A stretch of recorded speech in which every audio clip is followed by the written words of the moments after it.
Welcome back to Tied Down TV, the punk rock opinion show with me, Geoff. I'm Danny. And today what are we doing, Dan? Well, today we're doing 5 bands we disliked but grew to love. Yep. So, first off, I just want to refer back to last week's video. Yeah. And wow, I just want to say the response. Yeah, thanks everyone. It's been amazing. It's good to see all the opinions being shared. Yeah. You know, we do call this the punk rock opinion show, as I always say. We encourage different opinions to ours for sure. It's good to read all the discussions that have been had in the comments. So yeah, in a kind of a similar vein, I guess, like bands you've once disliked and grew to love now. I think it shows a maturity and the true sign of a true music lover for you to dislike a band and then allow yourself to then to get into that band later on. I mean, it sounds like nothing, but I guarantee you out there, you will know people who are that stubborn that you've known them for years and they still listen to the same group of bands they listened to 20 years ago.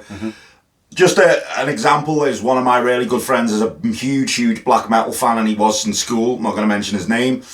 And I was not a black metal fan for years. And then one thing I always say about myself is I will let people influence my music taste. I really will. I'm like a sponge that way. I really will. Do you know what I mean? It doesn't matter what it is. I will give it a go. Yeah. And sometimes, and the thing with me is once I get into the style of music, I'm a bit of I'm a rabbit hole guy. I will go down. Yeah. And referring to this particular person, I got so big into black metal, like really big into it, that it was at one point for about maybe a 4-year period, it was all I was buying and it was the only gigs I was going to was black metal for a good 4-year period. On the flip side, I was trying to introduce him to stuff like Discharge and stuff like that, and he was having none of it, right? And this particular individual is still, I think after all these years, is still very like fixed in his ways and stuff like that, and he will listen to Celtic Frost and Hellhammer, which to me is very influenced by Discharge, but Discharge you'll have no thought. So it might seem like, you know, this idea that, you know, you can dislike something and then grow to like it. It seems like something everyone, but you'll be surprised how few people are that stubborn.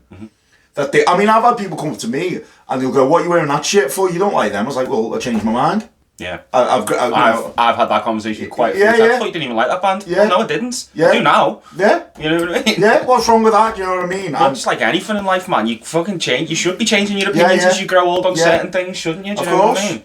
I mean, don't get me wrong, there'll be times when there's a real bandwagon band out there and you'll try and give them the time and you'll still be sitting there. It's different though, isn't it? And you will go, still not getting this. I'm still not getting it. Sometimes when the hype's died down on bands like that, then I might revisit them and think, okay, yeah, there was something there. Might not have been as thought it was amazing as it was being made out to be, but well, I've picked out 5 bands here that I really disliked at one time, and the axis has tipped so much that I love these bands now. So it's gone from real dislike to really loving. I've took no half measures here. No, I've gone full on extreme. Yeah, I haven't gone from I used to dislike that band, but now they're all right. No, I've made a point. I've gone from bands I've really disliked at one time to being like a super fan. Okay. You know what I mean? Yeah. So that's how I'm looking at this. All the bands that I'm talking about, I actually love now and think are amazing. I maybe didn't despise them, but I either just didn't connect with it, just wasn't thinking, I'm not really into this, disliked it, for whatever reasons, which I'll go into. But all of the bands I'm talking about now are bands I absolutely love and listen to on quite a regular basis. So yeah. Without further ado, who is the first band you used to dislike but now really like? Okay, I'm going to go Dystopia. So I've gone Dystopia first because this is probably the most recent band on my list that I've grown to absolutely love. So the first time I kind of listened to Dystopia... Human Garbage. That's the one. Human Garbage. Yeah. So the first time I heard them, I can't remember where it was. It was online somewhere, a couple of tracks, and I was quite into sludge metal, I was quite into crust punk. Kind of think, okay, well, it's going to work. If I like both of them, I like this band. They're a legendary band, aren't they? You'll constantly see people with patches, shirts of this band on. And it just didn't grab me. I was looking for some crust punk out of it, really, because that's the kind of band that always kind of lumped in. It was slow, it was sludgy. I don't know, for whatever reason, it didn't work at the time. However, up until fairly recently, and I heard the song "My Meds Aren't Working," and I thought it's fucking good, that actually. And then I heard another one called "Stress Builds Character," and when he's done this monologue thing at the beginning where it's shouting over and he's singing about how he's got to go to work and earn money when he doesn't even like money. And now all three of their fucking releases I just think are incredible. I don't like them, but maybe I have to revisit them because what you're telling me there. I tried a few times to get out. Like you, when I think of crust punk, I always. It's probably why the same reason I never got into I know what you mean. Amoebics, sorry, exactly Amoebics, yeah. Because I expected it to be fast and wild, and it was too slow for me. I kind of agree on that because I'm, as you know, the same with Amoebics. I'm not a big fan either. But anyway, I'd say just for some reason those two songs, and then luckily. A year or two ago, the three big releases anyway, compiled EPs and stuff all got repressed on vinyl, so I managed to pick all three of them up, and I think all three of them are fucking brilliant, and listen to that band now quite regularly.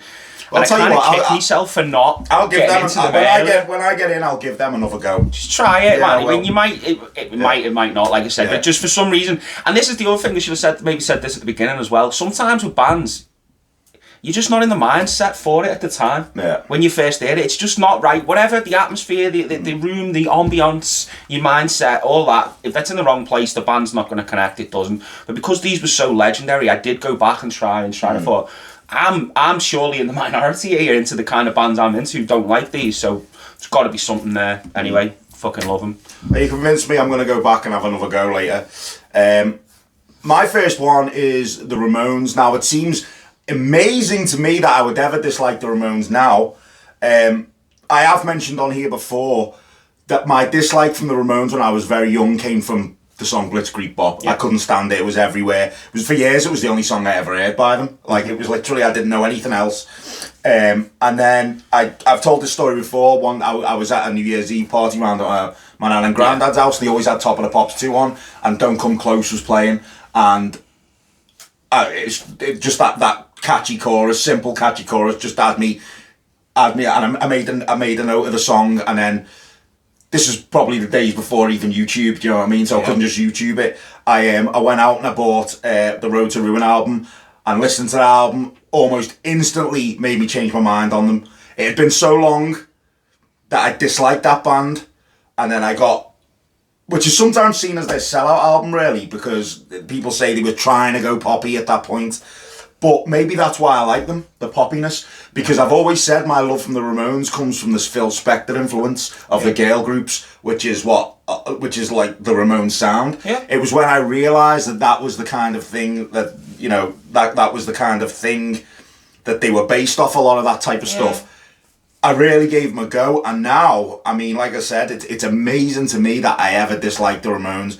I absolutely love them, and in terms of the amount of albums they've got and the amount of albums I like, I don't usually like bands having too much of a discography, but I love pretty much everything they've done. Yeah, apart from Blitzkrieg Bop.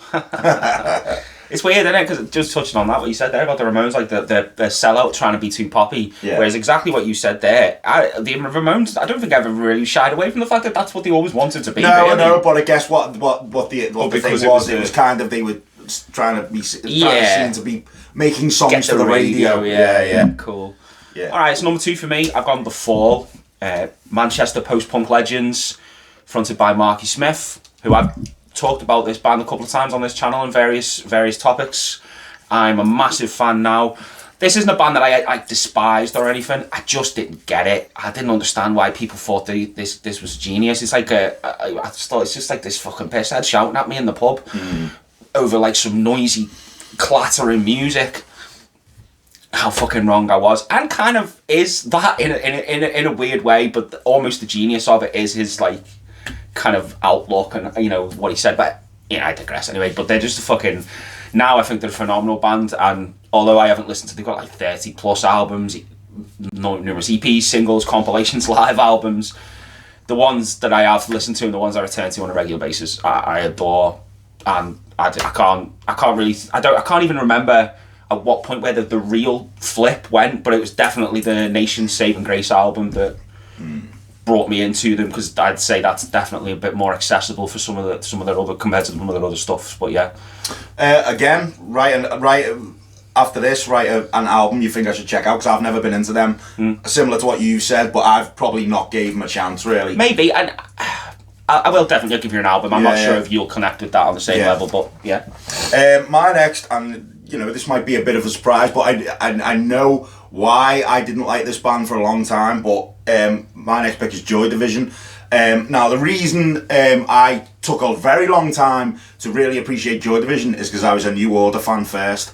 Now, New Order and Joy Division might be both dancey, but they're both dancey in different moods. Yeah. Completely different moods. Obviously familiar with New Order as being this really colourful, upbeat kind of project. Joy Division is anything but. And I remember buying Unknown Pleasures when I first started record collecting because of how iconic the cover was and how much people would go on about it. And I remember putting it on and I was struggling for a long time. I could not, I was like, it's too dark, it's too weird, it's too dark, it's too depressing. Yeah.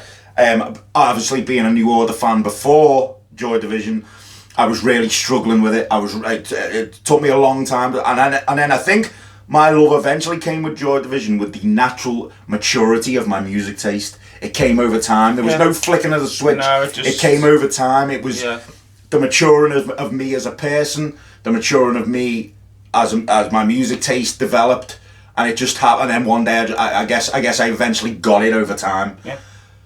I probably prefer Closer actually to Unknown Pleasures. I do as well. Especially the B-side of it. But again, unlike the Ramones, where I look at that and go, how did I ever dislike that band? I know why I disliked Joy Division initially. Right. And I think it was because I was a huge New Order fan first. Okay. Cool. Alright. So third, for me, I've gone for Sheer Terror. So this is another band who, within recent years, really, I've kind of grown to appreciate and actually love and think. Wonder why that is? Well, I will get to that. So, a bit of the reason I suppose I shunned these for a long time is, for a good period, New York hardcore, with a few exceptions, obviously, I couldn't vibe with it because it was too macho, it was too tough guy, and I foolishly threw Sheer Terror in as that crowd. I'd heard a few tracks and just didn't connect with me at the time, and I just thought, I don't want any of that New York macho bullshit, basically. And then many years later, this guy right here was talking about Sheer Terror. I think you'd just gone to see them not long before it, hadn't you, or something. And he said, man, look, I'm going to send you the lyrics to this song with which song. Read along to it. Read along and you'll see. And you called him, as you say, he was like the Morrissey of hardcore, basically. Yeah, he probably wouldn't like that comparison himself. No. I don't know, but yeah. I get what you was. Once I read the lyrics, I understood exactly what you're saying. Very articulate, beautiful words over fierce fucking music. He's a genius. Yeah, he's a lyrical genius. I hold my hands up to being completely wrong about that band for the longest time, and now I'm a big fan. Yeah, that's the thing. I mean, the thing with Sheer Terror is, even if you don't like the sound, you're always going to appreciate the lyrics of the man, because that is what won it for me, to be fair. Yeah. And that's what I always try, and when people talk about that band, I always say, you need to just read the lyrics, honestly. My next is The Clash. So I put The Clash off for a long time because I always had them down as, for one, I hated Should I Stay or Should I Go? And that's what, again, similar to Blitzkrieg, but I used to hear that a lot. I still can't stand it. And I always had them down, like as Bryce Sale says, it's the kind of band your fucking geography teacher likes, man. And I know what he means, like, your geography teacher likes The Clash and Pink Floyd and stuff like that. For something, I remember one of my teachers once, we said, "Hey, sir, what bands do you like, sir?" And he said, "Well, I like The Clash and Blondie, actually." So they do seem to be a band that your teacher likes. And obviously I knew London Calling as well, which I always thought was alright. I never, I know it's obviously famously, I was going to say famously John Peel's favourite song, that's Teenage Kicks, isn't it? But, London Calling, obviously a big hit, but it wasn't actually until, and I know exactly when the penny dropped, it wasn't until I seen a live footage of, was it the Rock Against Racism, was that what it called, in the park? and they were performing not London's Calling, London's Burning, off the self-titled album, and they were so young on that footage, and they were so raw, and I was like, wow, suddenly these seem interesting to me. These seem really interesting. I think the very next day I went out and got the self-titled album, and I loved it instantly. Like I was like I've missed out here. I've missed out. These are a great band, and then yeah, my love for them's just grown over it, especially for that album, and then the American version as well with with the extra singles. And stuff, with the altered track list. Oh, it's just one of the best albums ever in my opinion now. But I understand. I can look back now and understand why it took me a while to be fair. Yeah. Cool. All right, another one for me then. I'm gonna go New York hardcore again. I'm going Warzone, who kind of similar, I suppose, with Sheer Terror. They're a band that just dodged them after they had a couple of tracks and they're not macho about them though. No, it's not, and that's what I was going to say. But I don't think Sheer Terror is actually either. I think I just misconstrued New York hardcore, but Sheer Terror definitely sounds a bit more. But they've got a muscular sound still. Yeah. No. Warzone, it's not because of the macho thing. It was much just like I said, like just that whole, I don't know, just the New York thing as well. I just wasn't really feeling it at the time, and I just dodged them. Didn't give them the time of day. Heard a couple of tracks and thought, yeah, it's all right. It's nothing. I'm not having this really. It's just nothing. It wasn't grabbing me. It was the wrong songs at the wrong time, clearly. Because once I it's a band that I felt like I had to try revisiting every now and then, go back, listen again, just see, because at some point it might connect, and it did. So I went and listened to Don't Forget the Struggle, Don't Forget the Streets, and that was it. I just, at one point it just clicked, and I thought, oh no, actually this is fucking unreal. Now, one of my all-time favourite New York hardcore records, hands down. The 7 inch is amazing as well. They're incredible. Yeah.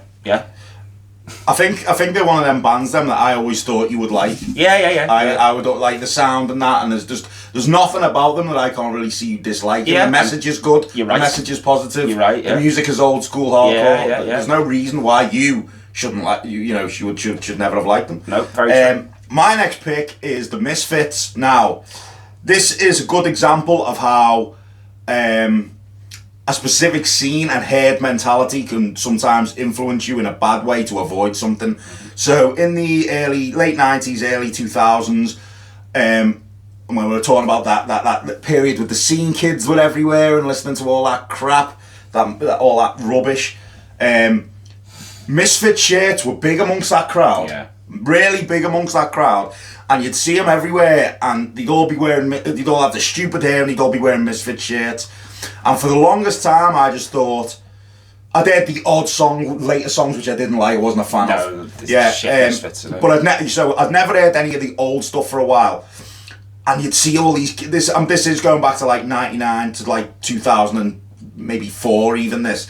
And I used to look at these and I used to go, I don't want to listen to that band because these gimps are have all got the shirts on them. And I think it was seeing pictures of them and seeing the theatrics and seeing the all the theatre that went on with them and all that, and I just thought, oh, nah, that's not going to be for me, that.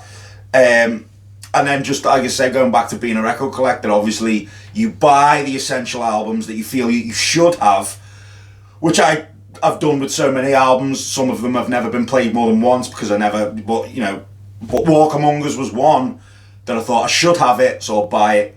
My God, similar to the Clash, I missed out because I could not believe how good this band was when I listened to that album through. All them like, whoa, all them bits that you just find yourself doing yourself after listening to it. Such catchy numbers, such brilliant, well-written songs, variety, just brilliant. And then the second album too, which is more of a straight up hardcore album. It's fast, isn't it? Definitely. What's it? FAD. Just a brilliant band, just an amazing band. And like I said, I was put off for them for a long time because of this particular scene and time of people that it was kind of. Makes sense. You know what it reminds me of? Actually, do you know what it reminds me of? You know when you meet when you're talking to filmos, and if someone who doesn't really know their films too well, but they want to try and make out they do. Quentin Tarantino was a good name to throw in.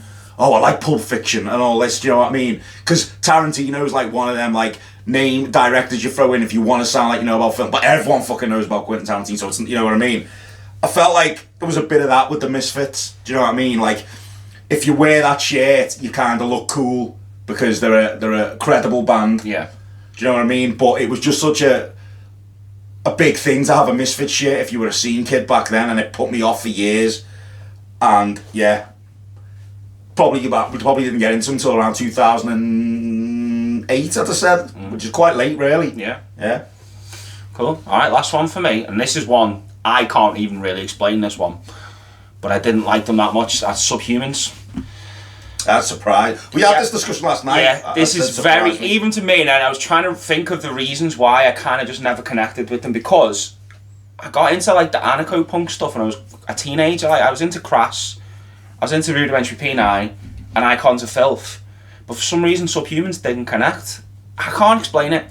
I was in my late 20s when eventually, and it was the song Work, Rest, Play, Die, which is on one of the Time Flies or Rats EP, I can't remember which one now. And I thought, fuck me, that's a tune. And from there I just thought, right, I'm going to have a listen to these EPs. So I went on YouTube or whatever and had a listen to them. Amazing. I was like, fucking, why have I not been into this band? How have I not been into this band? And from there, obviously, now, they're easily one of the best bands of that period. Like, easily. And still hold up now. Amazing live still.